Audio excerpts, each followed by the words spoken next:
Al pensar en el estereotipo general de una persona judía, imaginamos un hombre con sombrero, rulos que le cuelgan de sus orejas, barba larga y por sobre todas las cosas de tez blanca. Nadie se imaginaría una persona judía muy distinta a estas características, mucho menos que los judíos puedan llegar a ser de color. Pero ¿qué pasaría si te dijera que en Etiopía ha habido judíos negros por generaciones? Se los conoce como los Beta Israel y también como falayas, aunque a los propios judíos etíopes no les agrada este término, ya que es despectivo y quiere decir apátrida, o la gente sin tierra. Su origen es muy controvertido, ya que existen muchas y distintas teorías, empezando por lo que opina la propia comunidad etíope, los cuales dicen que son descendientes de la tribu perdida de Dan, una de las 10 tribus perdidas de Israel que se nombra en la Torá, o también conocido como Antiguo Testamento para los cristianos. Otra de las teorías, más ligada a la investigación histórica, los sitúa como israelitas que habitan en Etiopía tras la destrucción del primer templo de Jerusalén por parte de Nabucodonosor en el año 586 a.C. Y por último, la tercera teoría, más importante y a su vez la más romántica, cuenta que son descendientes de Menelik I, el hijo que nació de la relación entre el rey Salomón y Maqueda, la reina de Saba.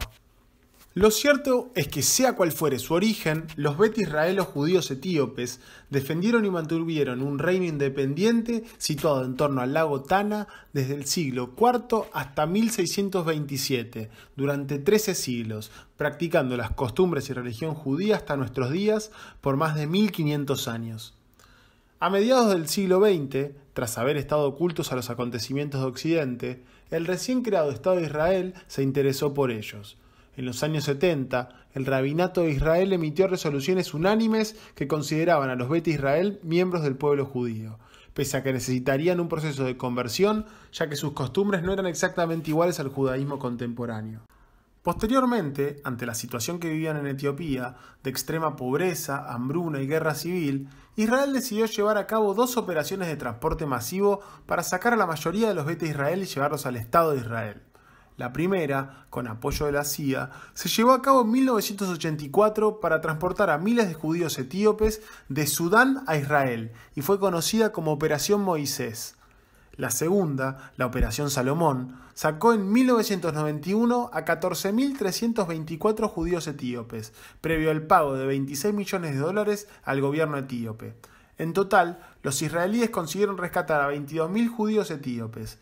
Actualmente son unos 135.000 los judíos etíopes o descendientes de ellos que viven en Israel. El Mossad, la famosa agencia de inteligencia israelí, fue la encargada de llevar a cabo la logística de la Operación Salomón. Desplegó a un grupo de agentes en Sudán en complicidad con Ferede Aklum, un etíope judío que lideró a su comunidad durante la evacuación. Como vía de escape usaron un hotel. Un grupo de supuestos emprendedores europeos, los cuales eran agentes israelíes encubiertos, propuso al gobierno militar del país africano una oferta irrechazable: reflotar un complejo hotelero en el Mar Rojo a cambio de limpiar la imagen negativa del país y $225.000 anuales por las molestias. El gobierno sudanés aceptó. Las extracciones de los Bet Israel comenzaban en los campos de Casal y Gedaref. Allí se refugiaban decenas de miles de falayas que huyeron de la hambruna de su país con el objetivo de regresar a la casa de sus antepasados. En los campos se vieron obligados a ocultar su religión. Los agentes encubiertos, supuestos dueños del resort, acudían cada noche a Casal y Gedaref para llevarse cientos de judíos con ellos en camiones. Ya con los refugiados en los camiones, los agentes se dirigían al complejo donde embarcaban en lanchas de las fuerzas especiales israelíes para llevarlos a un barco en el Mar Rojo que los trasladaba hasta la tierra prometida. Las operaciones del complejo hotelero terminaron en 1984. El último rescate se produjo en avión, gracias a la colaboración de los Estados Unidos. Aproximadamente 4.000 judíos etíopes murieron durante el recorrido a pie para llegar a Sudán, en donde estaban los aviones para evacuarlos hacia Israel. La Operación Salomón en 1991 fue una de las estrategias de rescate del gobierno de Israel, la cual fue conocida en todo el mundo, registrando el récord de número de pasajeros en un vuelo, con 1.087 pasajeros transportados en un avión Boeing 747. En 36 horas, 34 aviones de la compañía aérea israelí se relevaron para transportar 14.235 judíos etíopes a Israel.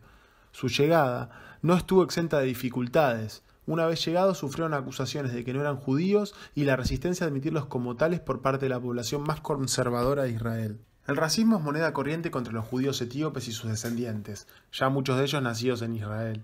Por ejemplo, en 2009 hubo escuelas ultraortodoxas que no aceptaban a niños miembros de la comunidad Bet Israel. Muchos de ellos están sumergidos en la pobreza, viendo como vías escapatorias unirse a las Fuerzas Armadas israelíes, los trabajos de fuerza y generalmente se encuentran bajo mínimas condiciones laborales. Con esto concluyo la historia de los Bet Israel. Espero que les haya gustado el video, suscríbanse, comenten, pongan like y nos vemos en el próximo.